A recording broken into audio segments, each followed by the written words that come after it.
And very warm welcome once again. Special transmission हमारी आज का अहम दिन। भारतीय इलेक्शन में अब नजर आ रहा है कि शिकस्त के खौफ ने मोदी सरकार को जंगी जुनून में मुब्तला कर रखा है। पहले ही इसकी वार्निंग मिल चुकी थी। इंतहा पसंदों के वोट हासिल करने के लिए हर हरबा इख्तियार कर रहे हैं। कश्मीर में होने वाले मजालिम के जवाब में उठने वाली तहरीक में भारत जो नजर आ रहा था कि भारत के काबू से बाहर है, मकसद यह है कि नजर उससे हटाई जाए। इसीलिए भारतीय वजीर आजम तवज्जो हटाने के लिए ऊंचे हथकंडों पर उतरा है। पाकिस्तान पर सर्जिकल स्ट्राइक का झूठा दावा भी इसी सिलसिले की एक कड़ी है। पहले भी यह हो चुका है, अब दोबारा यही करने की कोशिश की गई। जैसे कि ये बात सब जानते हैं कि अगर कोई सर्जिकल स्ट्राइक इस पैमाने पे हुई होती तो यकीनन वहां के लोकल्स आपको बताते, वहां के आसपास के लोग आपको बताते, जितने भी इंडिपेंडेंट जर्नलिस्ट हैं, रॉयटर्स भी उसमें शामिल है, बीबीसी भी शामिल है, वो बार बार ये बता रहे हैं कि ऐसे कोई शवाहिद नहीं मिले।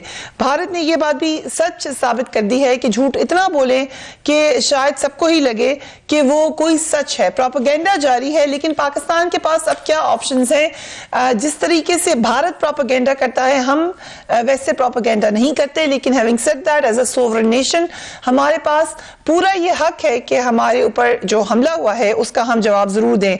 आबदा हुसैन साहबा मेरे साथ मौजूद है, सीनियर पॉलिटिशियन है। Thank you so much for being with us. Abida साहिबा, क्या भारत से जो जारियत हुई है वो इलेक्शन का दबाव है या फिर कश्मीर की बढ़ती हुई आजादी की लहर है?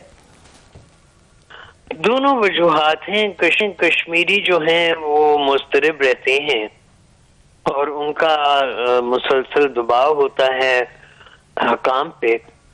और फिर जो अप्रैल में वहां पे आम इंतखाबात की आमद है, नरेंद्र मोदी का ख्याल है कि अगर पाकिस्तान से तरक्की बढ़ाएगा तो उससे उसके वोटों में इजाफा होगा, तो इसलिए उन्होंने इस वक्त एक जारहाना रवैया हमारी जानिब इख्तियार किया हुआ है। सफारती महाज पर पाकिस्तान के सामने अब क्या क्या ऐसे तरीकेकार हैं जिससे हम भारत से जो उन्होंने जारहियत की है उसका जवाब दे सकते हैं? देखिए, पाकिस्तान ने बैनुल अक़वामी दरवाजों पे दस्तक दी है। वहां पे अक़वाम मुत्तहिदा में भी बड़ा शोर किया है और इसका असर भी हुआ है। सदर डोनाल्ड ट्रंप ने भी नोटिस लिया है और कहा है कि हिंदुस्तान पाकिस्तान को ठंडा रहना चाहिए और दुनिया के लिए वो बायस खतरा ना बने।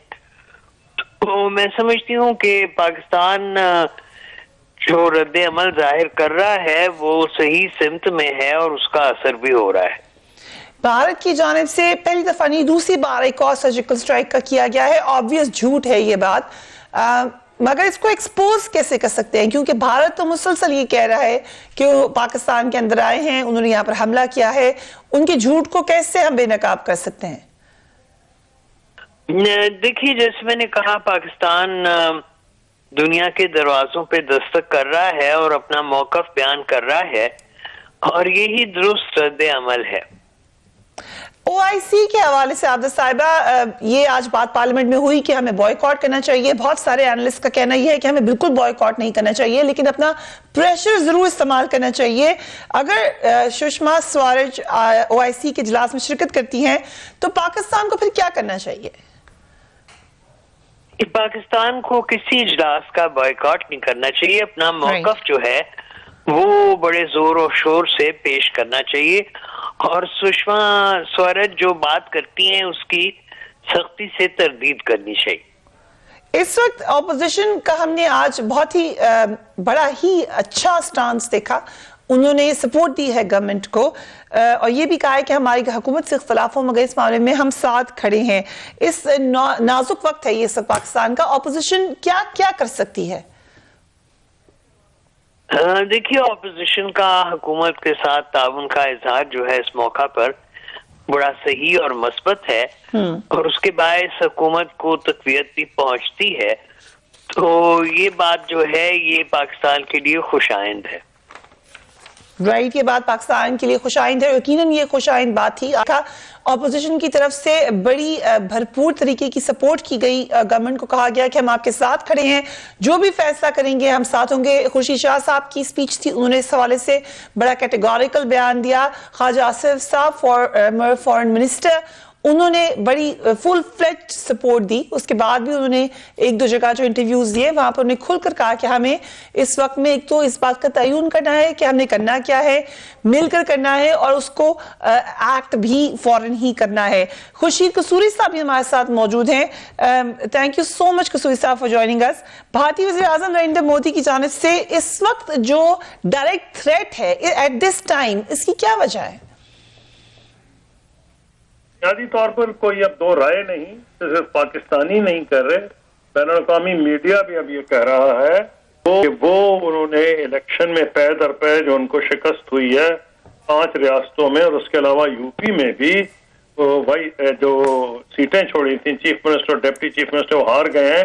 और तो और वहाँ एक मुसलमान खातून को पोजीशन ने इलेक्ट करवाया है, वो के कहते हैं मजीद उनको क्या कहते हैं जख्मों पे फिर उन्होंने लगा दी, क्योंकि उनका एक मुसलमान को उन्होंने टिकट नहीं दिया था बल्कि मुसलमान उनके टारगेट थे। तो पै दर पै शिकस्त जो हो रही थी उसको मद्देनजर रखते हुए उन्होंने ये फैसला किया वे कोई ड्रामा रचाए जैसे उन्होंने पहले रचाया था।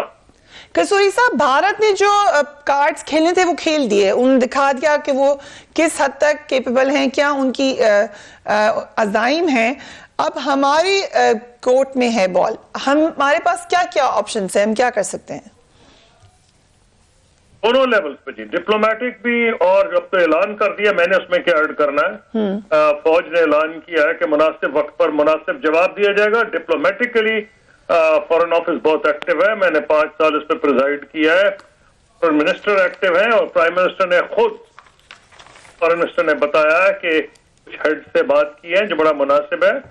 और आपने देखा कि हमारी जो सफारतकारी कामयाब भी हो रही है कि यूनाइटेड नेशन सिक्योरिटी काउंसिल का जो रेजोल्यूशन है, इंडिया ने पूरी कोशिश की थी कि उसमें पाकिस्तान का नाम आ जाए, जो नहीं ला सके। जो रेजोल्यूशन पास हुआ है वो तो फॉरेन मिनिस्टर ने कहा, उन्होंने खुद कहा, फॉरेन ऑफिस ने भी उस किस्म की कंडेमनेशन की थी, लेकिन पाकिस्तान का नाम नहीं आया। Thank you so much, Khurshid Kasuri Saab, former Foreign Minister of Pakistan, was joining us. Dileep Tiwari, भारतीय सहाफ़ी, हमारे साथ मौजूद हैं. Thank you so much for being on the program. जी दिलीप तिवारी साहब, आपको मेरी आवाज आ रही है? बिल्कुल, मैं आपको सुन सकता हूँ जी। दिलीप तिवारी साहब, पाकिस्तान का मौकफ और भारत का मौकफ ऑब्वियसली अलग है। सो लाइक सिविलाइज्ड पीपल हम उसमें नहीं जाएंगे कि आपका मौकफ सही है या मेरा मौकफ सही है, मगर एक बात हम दोनों मानते हैं कि भारतीय तैयारे पाकिस्तान की एयर स्पेस में आए, ऑब्वियसली इंटरनेशनल लॉ की वायलेशन है। इसके ऊपर भारत के अंदर कोई सोच विचार हुई है कि पाकिस्तान अब इसका जवाब देगा या जवाब देने का हक रखता है, तो इस खित्ते के लिए कितना खतरा होगा? देखिए, जाहिर है कि जब एक फैसला हुआ है, जिस तरह की एयर स्ट्राइक हुई है, तो सारे जो उसके पहलू हैं या सारे जो पॉइंट्स हैं उस पर गौर फरमाया गया होगा हुकूमत की तरफ से।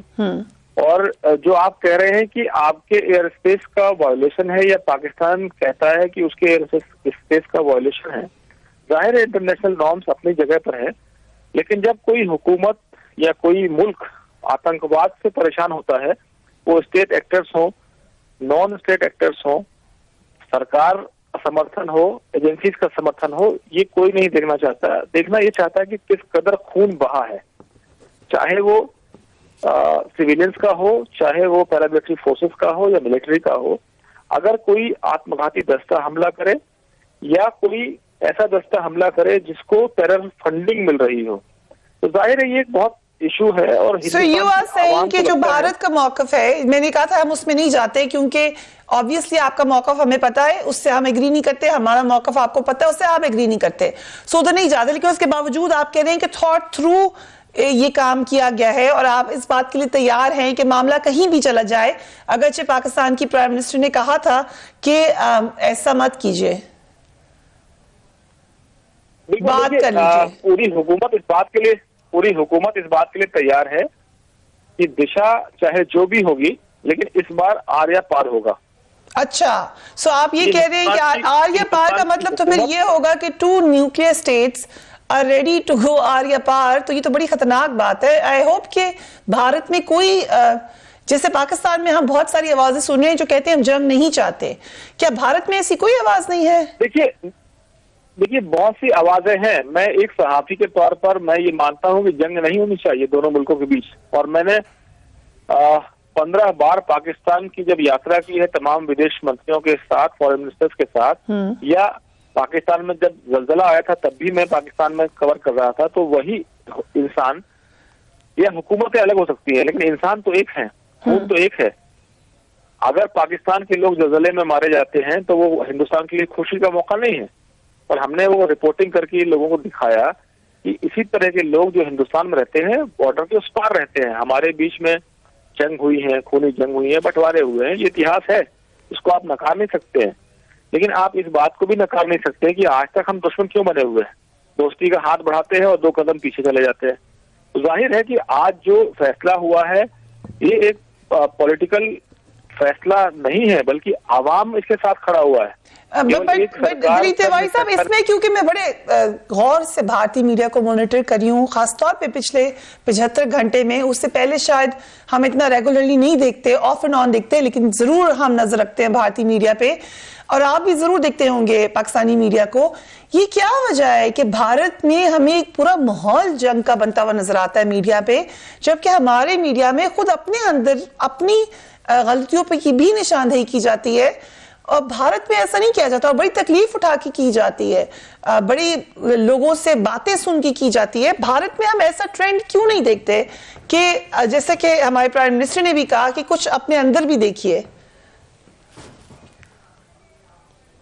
देखिए, मैं आपकी जर्नलिज्म की तारीफ करता हूं कि हिंदुस्तान का जो मीडिया है और पाकिस्तान का जो मीडिया है, तमाम मुश्किलात के बावजूद आवाम की बात करता है, तमाम मुश्किलात के बावजूद वो वही पक्ष रखता है जो आवाम के हित में है। भले ही सरकारों को, हुकूमतों को उसको खिलाफ जाना पड़े, कई बार हम आप सब मुश्किल झेलते हैं, लेकिन अगर मैं दोनों हुकूमतों की बात करूं तो हिंदुस्तान के सिटीजन होने के नाते मुझे लगता है कि मेरी हुकूमत ने जो फैसला किया है वो जरूरी फैसला था, क्योंकि इतना इस कदर आतंकवाद का मेनस है कि कब किसकी जान जाएगी। 26/11 का अटैक हो, मैंने संसद में, भारतीय संसद में, पार्लियामेंट में जो अटैक हुआ था वो भी मैंने कवर किया है एक सहाफी के तौर पर। 26/11 पर जो हमला हुआ वो भी मैंने कवर किया एक सहाफी के तौर पर। और आज मैं देख रहा हूँ कि किस तरह से पुलवामा में 40 लोग जो सीआरपीएफ के लोग हैं वो मार दिए जाते हैं। अब वो जो फिदायीन है वो केवल हिंदुस्तान में नहीं है, पाकिस्तान में भी बहुत फिदायीन अटैक हुए, पाकिस्तान की सेना ने भी अपनी जान गंवाई है। लेकिन अगर आप संरक्षण देते हैं ऐसे लोगों को तो अल्टीमेटली वो आपके भाई साहब, आई स्ट्रेस कि ये हमारा मौका फर्क है। जो पाकिस्तान में अटैक हुआ हमारे स्कूल के बच्चों के ऊपर, वो मैंने कवर किया। हमने यहाँ पे बहुत सारे अटैक्स कवर किए, बहुत सारे अटैक्स में हमारे पास इतलाते हैं कि उसके नाते भारत से मिलते हैं। कुलभूषण यादव जो हम कहते हैं कि एक टेररिस्ट है, आपकी तरफ से यहाँ भेजा गया, आप मानते हैं कि आपकी फौज का वो एक सर्विंग ऑफिसर था, उसको हमने पकड़ा। बलूचिस्तान में बहुत सारे शवाहिद हैं कि इंडिया वहां पर मौजूद है, लेकिन भारत पे अटैक कर दीजिए, भारत से बदला ले लीजिए, ये आवाजें पाकिस्तान की मीडिया में नहीं आती। आज भी जब मैं सड़क पे जाती हूं तो मुझे बहुत सारे लोगों ने कहा कि हम अब अटैक करेंगे, उसके बावजूद हम ये रिपोर्ट नहीं करते क्योंकि हम सेंस प्रिवेल करना चाहते हैं। हमारी आईएसपीआर की तरफ से भी बार बार ये बात की गई कि सेंस प्रिवेल करें। मेरा सवाल ये है कि हमें तो ये सिखाया जाता है कि इमोशंस को संभाल के रखें, और यकीनन भारत में बहुत सीनियर सहाफियां, आपका जर्नलिज्म हमसे बहुत आगे है, आपकी खवतीन फोरफ्रंट पर हैं, मगर इस मामले में क्यों नहीं हमें मैच्योरिटी नजर आती? That's my question. देखिए, जहां तक सवाल आपके नजरिए का है, मैं आपके नजरिए का भी सम्मान करता हूं, उसकी इज्जत करता हूं। आपका एक नजरिया है एक सहाफी के तौर पर, एक मीडिया हाउस के तौर पर, लेकिन सवाल ये है कि क्या मुझे अपना नजरिया रखने का अधिकार नहीं है? ये पाकिस्तान का नजरिया है, मेरा नजरिया वो है जो पाकिस्तान का नजरिया है, ऑब्वियसली आपका नजरिया वो है जो भारत का नजरिया है, मगर हमारी एक जॉब एथिक भी है। हम चाहेंगे कि हमारी नेक्स्ट जनरेशन जंग में ना जाए, हमने जंगें लड़ ली हैं, जंगें लड़के भी हम बातचीत पर ही आए। अभी कतर में भी बातचीत ही हो रही है, अमेरिका जैसी पावर भी बातचीत करने में ही आई है। तो जंग, ये बातें हमें बतानी है अपनी आवाम को। वो तो कहेंगे आप जाएं जंग करें, लेकिन ये बात जर्नलिज्म का एक अहम सतून है सोसाइटी का, उनका काम नहीं है कि वो माशरे को ये बात बताएं।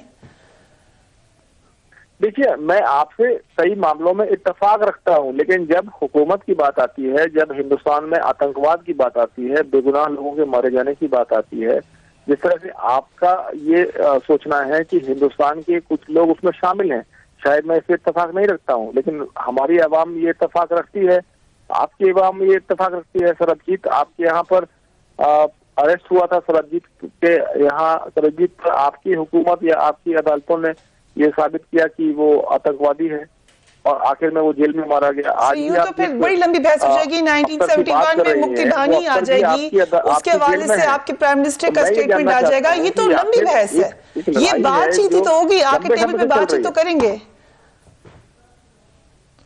जी, बातचीत देखिए आप अगर देखें तो ट्रैक टू डिप्लोमेसी की बात करें, अटल बिहारी वाजपेयी के फॉर्मूले की बात करें, अटल बिहारी वाजपेयी के जेस्चर की बात करें, नरेंद्र मोदी का अचानक पाकिस्तान जाने की बात करें, नरेंद्र मोदी का अपने ओथ सेरेमनी में नवाज शरीफ साहब को बुलाने हैं उसकी बात करें, जिस तरह से इमरान खान साहब से बातचीत हुई उसकी बात करें, तो सिद्धू साहब के पाकिस्तान आने की भी बात कर ले। जी, सिद्धू साहब पाकिस्तान आए हमारे प्राइम मिनिस्टर की ओथ टेकिंग में, फिर उन पर बड़ी तनकीद हुई भारत में। सिद्धू साहब पाकिस्तान आए, सिद्धू साहब ने पाकिस्तान की तारीफ की, सिद्धू साहब ने इमरान खान साहब की तारीफ की, सिद्धू साहब ने यहाँ पर बैठकर सवाल उठाए हिंदुस्तान की हुकूमत पर, सिद्धू साहब ने बहुत सी बातें कही हैं, लेकिन ऐसा नहीं है कि सिद्धू साहब को हमने ये कहा कि आप, या जर्नलिस्ट ने ये कहा कि आप गलत करके आए, जर्नलिस्ट ने तारीफ की थी। चलिए दिलीप तिवारी साहब, आज की जो वाकया है उसके बाद आपके ख्याल से मोदी सरकार का दोबारा गवर्नमेंट में आने का ज्यादा इम्कान हो गया है? देखिए, ये केवल हुकूमत में वापसी के लिए अगर ये फैसला है तो आपकी ये जो ओपिनियन है, मेरे ख्याल से मैं इससे इत्तेफाक नहीं रखता हूँ, क्योंकि एक हुकूमत को अपनी आवाम को ये जवाब देना है कि अगर हमारे 40 लोग टेरर अटैक में मारे जाते हैं, फिदायीन हमले में मारे जाते हैं, अब वो फिदायीन किसने तैयार किया, क्यों तैयार किया, कैसे तैयार किया, ये अलग एक मसला होगा। लेकिन अगर आपकी हुकूमत के संरक्षण में अगर फिदायीन बन रहे हैं और जो टेरर कैंप चल रहे हैं जिनको आप कहते हैं कि हमने इनको हटा दिया है, this is now Indian version, Pakistan का वर्जन इससे फर्क है। हम बार बार कहते रहे हैं कि आप बातचीत करें, हम बार बार कहते हैं कि हमारे पास शवाहिद लेकर आए, सो ये तो अलग एक स्टेटेड वर्जन है, उस तरफ तो हम जा नहीं रहे। But as a person, Dilip Tiwari साहब, do you really believe कि मारपीट से मामला हल होता है? मेरा पॉइंट ये नहीं है कि आपकी एस्टैब्लिशमेंट क्या कहती है, हमारी एस्टैब्लिशमेंट क्या कहती है, या आपकी मिलिट्री क्या कहती है, वो तो अपना पॉइंट ऑफ व्यू देंगे, हमारी गवर्नमेंट्स भी अपना पॉइंट ऑफ व्यू देंगी कि उन पे वोट का प्रेशर है। मेरा सवाल सिर्फ जर्नलिस्ट के हवाले से है, जर्नलिस्ट जो कि रखवाले हैं पीस एंड स्टेबिलिटी के, खित्ते के आगे जाने के, मैं उसमें फर्क की बात कर रही हूँ। पाकिस्तान के मीडिया में और अपने मीडिया में आप अगर फर्क आपको महसूस तो जरूर होता होगा। देखिए, मैं आपको ये बताना चाहता हूं कि मैं दोनों तरफ के मीडिया की इज्जत करता हूं, क्योंकि बहुत मुश्किल के हालात में आप काम करते हैं, आप हमारे से ज्यादा मुश्किल हालात में काम करते हैं, क्योंकि आपके पास डेमोक्रेसी के नाम पर बहुत कम सरकारें आई हैं। कई बार आपके फैसले ऐसे आपके ऊपर फैसले थोप दिए जाते हैं जिसको शायद आप पसंद नहीं करेंगे। मैं सलाम करता हूँ उन जर्नलिस्ट को जिन्होंने तमाम मुश्किलों के बावजूद पाकिस्तान में जर्नलिज्म को बचा के रखा है, और मैं हमेशा कहता हूं कि दुनिया में अगर कोई सबसे ताकतवर, अगर आपको जर्नलिज्म का अगर कोई मुजाहिरा देखना है तो वो आप पाकिस्तान के लोगों को देखिए। अगर इजाजत देंगे तो हम एक ब्रेक की तरफ जा रहे हैं and we will be right back.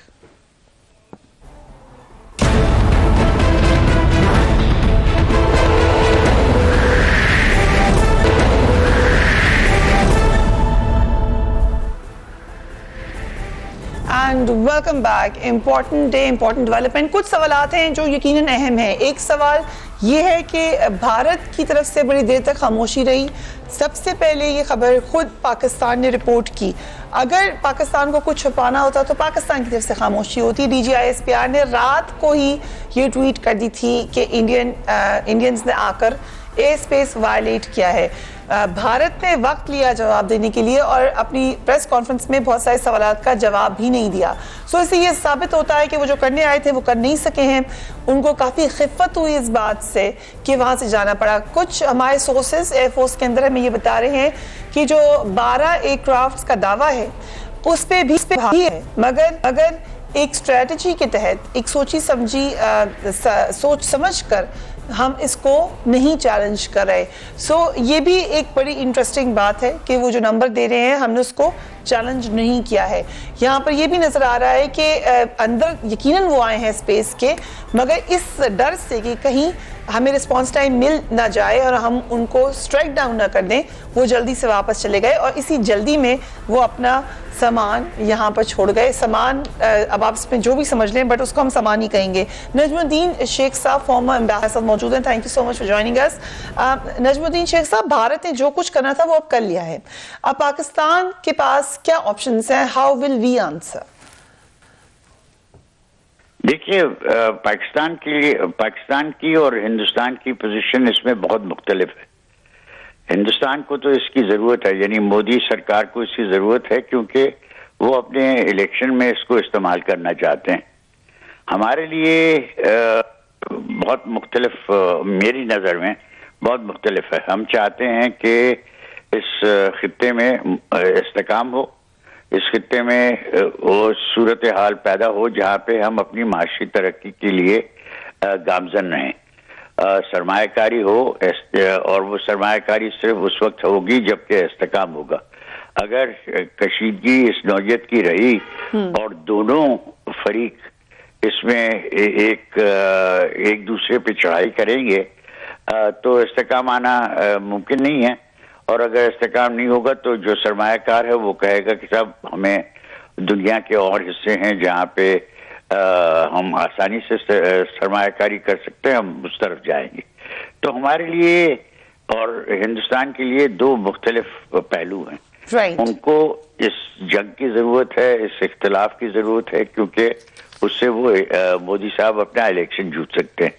हमारे लिए ये एक वबाल जान है, क्योंकि अगर ये खित्ता गैर इस्तेकामी रहा तो हमारे यहाँ सरमायाकारी नहीं होगी। हमारे माशी सूरत हाल जिसको हम सुधारने की कोशिश कर रहे हैं और जिसमें सरमायाकारी एक बहुत अहम पहलू है, वो नहीं होगा। राइट। सो सम इम्पोर्टेंट हार्ड फैक्ट्स जो कि हमारे सामने हैं। पार्लियामेंट के मुश्तरका इजलास में कौम के नुमाइंदों को भारत की जारहियत के हवाले से फैसला करना है। क्या सजेशन होगी आपकी, क्या फैसला होना चाहिए? ये मैं ये कह रहा हूँ कि ये जो मैंने अभी बात की है इस पे वो बहस करें। और ये जमहूरियत है, जमहूरियत में उन्हीं का फैसला जो है उस पे हमारे कौम गामजन रहेगी। और मेरा उनको मशवरा ये होगा कि आप इसको मद्देनजर रखिए कि आपके जो मफादात हैं और जो आपकी एम्बिशंस हैं इस खित्ते के लिए, और जो हिंदुस्तान की अभी हुकूमत है, मोदी सरकार जो है, उसके जो ऑब्जेक्टिव्स हैं उसमें जो फर्क है उसको हम मद्देनजर रखें ये फैसला करते हुए कि हम कौन से रास्ते पे चलेंगे। Right, thank you very much. मुसलसल हम मुख्तलिफ स्कूल्स ऑफ थॉट के जो रिप्रेजेंटेटिव्स हैं उनसे बात कर रहे हैं, मगर एक बात हमें नजर आ रही है कि क्वेश्चन शुरू से पाकिस्तान, इसमें हमें खुश होना चाहिए। इमोशनल होना बड़ा आसान होता है, जज्बातियों के जो फैसले करते हैं वो कौमें बहुत ज़्यादा आगे नहीं जाती, इसलिए कॉशन और केयरफुल होना ज़रूरी है। हैविंग सेड दैट, ISPR की तरफ से, गवर्नमेंट की तरफ से ये ऐलान हो चुका है कि we will have to respond now, but respond हमने अपनी मर्जी से करना है, अपने वक्त पे करना है, और हम जो बेहतर समझते हैं उसी हिसाब से करना है। सिर्फ इसमें नहीं कि एक लार्जर पिक्चर को अगर आप देखें तो यकीनन पाकिस्तान इस वक्त चाह रहा है कि दुनिया में अपने आप को एक बेहतर मुल्क के तौर पे मनवाए।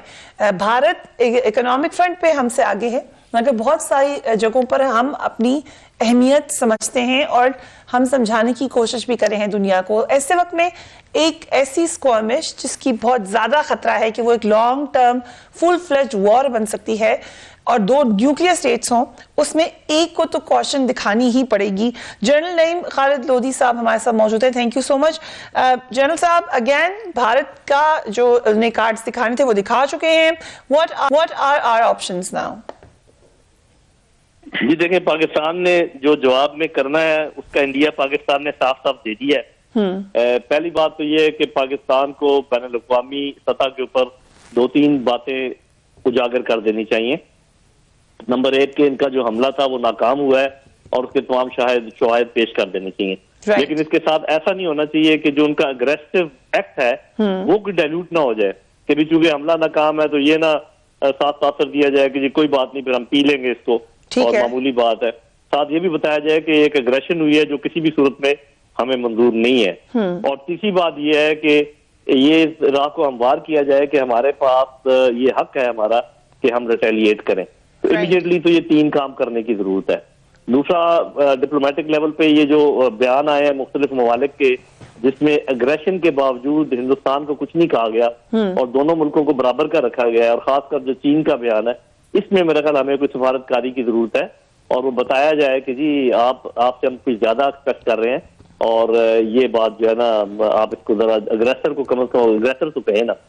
उसके अलावा जो हमने करना है वो तो फिर आपको पता चल गया, उन्होंने बता दिया कि लाजमी है और ये कुछ ना कुछ करेंगे। तो देखते हैं कि आगे मामला कैसे बढ़ते हैं। जी अहम फैसले होने हैं पार्लियामेंट में। मुश्तरका इजलास कौम के नुमाइंदों का होगा जहां पे ये डिसाइड किया जाएगा कि हमें आगे क्या करना चाहिए। आपकी सजेशन क्या होगी इस इजलास के एलामिया के हवाले से? मेरा ख्याल है सबसे पहले तो उनको हुकूमत को तकवीत पहुंचानी चाहिए तमाम, और वो आज भी आपने देखा है वो माहौल था और मेरे ख्याल उस वक्त भी ऐसे ही होगा परसों जब ये होती है। और अपने फौज के साथ खड़े होने का इंडिया देना चाहिए। ये 2 चीजें अगर हो जाए और बैनुल-अक़वामी तौर पे मेरे ख्याल मुख्तलिफ वक्त निकलने चाहिए जो दूसरे मुल्कों के साथ राब्ते कायम करें और उनको अपना पोजीशन जो समझाएं, ये बहुत जरूरी है। ये इस वक्त के अंदर से यकजहती हो और बाहर के मुल्कों के साथ जो है फौरी तौर पे नेटवर्किंग जो है उसको स्ट्रॉन्ग किया जाए। जनरल साहब, भारत की जानिब से सर्जिकल स्ट्राइक का दावा पहले भी हुआ, दोबारा भी हुआ। इस वक्त हम क्या तरीकेकार अपना सकते हैं कि हम बावर करा सके दुनिया को कि झूठ बोल रहा है भारत? देखिए, सर्जिकल स्ट्राइक का दावा झूठा तो नहीं है। सर्जिकल स्ट्राइक इनइफेक्टिव हुई है, वो कामयाब नहीं हो सके। उन्होंने कोशिश की है, वो पहले वाली बात नहीं है। पहले तो ये था ना कि कुछ था ही नहीं। उनके शायद कुछ सोल्जर वो लाइन को पांव लगा के पीछे भाग गए, तो एक आदम ने पकड़ भी लिया, कुछ मारे भी गए। तो वो तो बात ही और थी, वो तो स्ट्राइक हुई नहीं थी। इस दफा ये है कि वो आए हैं, उन्होंने जंगल में बम गिराए हैं जिसको स्ट्राइक कह रहे हैं, लेकिन वो आए तो हैं, उन्होंने LOC क्रॉस तो की है। तो ये इसकी जरा थोड़ी सी मुख्तलिफ है नौयत, इसलिए हमें इसका जवाब देना पड़ेगा। वरना ये है कि लॉन्ग टर्म हमारे लिए ये एक ऐसा बोझ होगा जो हम उठाए फिरेंगे। तो इस बोझ को सर से जितनी जल्दी उतार दें उतना बेहतर है। Right, thank you so much general साहब for joining us on this special trans. मुख्तलिफ हमने सवालात किए, लेकिन अब ये बात वाज़ेह नजर आ रही है कि पाकिस्तान की टेरिटरी के अंदर दरअंदाजी हुई है, पाकिस्तान की सॉवरेनिटी पर हमला हुआ है। शायद कुछ लोगों को ये गलतफहमी है कि उसामा बिन लादेन रेड से उनकी कोई ख्वाहिश जागी थी कि पाकिस्तान के ऊपर ऐसी ही कोई हमला किया जाए, जिसका जो असर था हमने बॉलीवुड की मूवीज में भी देखा, जहाँ बार बार ये मंत्रा दिया गया कि घुस कर मारेंगे। घुस आए लेकिन मार नहीं सके, वापस चले गए, वापस भगा दिया। मगर अब इसका जवाब जरूर होगा, पाकिस्तान की अथॉरिटीज से बात कह रही हैं। हैविंग सेड दैट, हम बार बार ये कहते हैं कि दोनों नेशंस नहीं अफोर्ड कर सकती वॉर में जाना। वैसे ही एंटी वॉर स्टांस हमने सारी उम्र रखा है और हम उसी को फॉलो करेंगे। लेकिन अगर हम स्टेबिलिटी की, पीस की वजह से एंटी वॉर स्टांस रखे हुए थे, तो अब हम ये भी जानते हैं कि इस खत्ते की पीस एंड स्टेबिलिटी के लिए ही ज़रूरी है कि भारत को ये बावर कराना है कि वो इस तरह नहीं कर सकते। हमारा जो न्यूक्लियर प्रोग्राम है वो भी डेटरेंस के लिए ही था, हमारी फौज डेटरेंस के लिए है। हम नहीं रखते अग्रेसिव पोस्चर, हम बार बार कहते हैं कि हम डिफेंड करने के लिए हैं अपनी नेशन को, दूसरे मुल्कों पे हमला करने के लिए नहीं है। लेकिन अगर हमारे नेबर ये बात नहीं समझ रहा तो फिर हमें ये बात समझानी पड़ेगी। Do take care of yourself, अपना और अपने घर वालों का ख्याल रखिए। अल्लाह हाफिज़।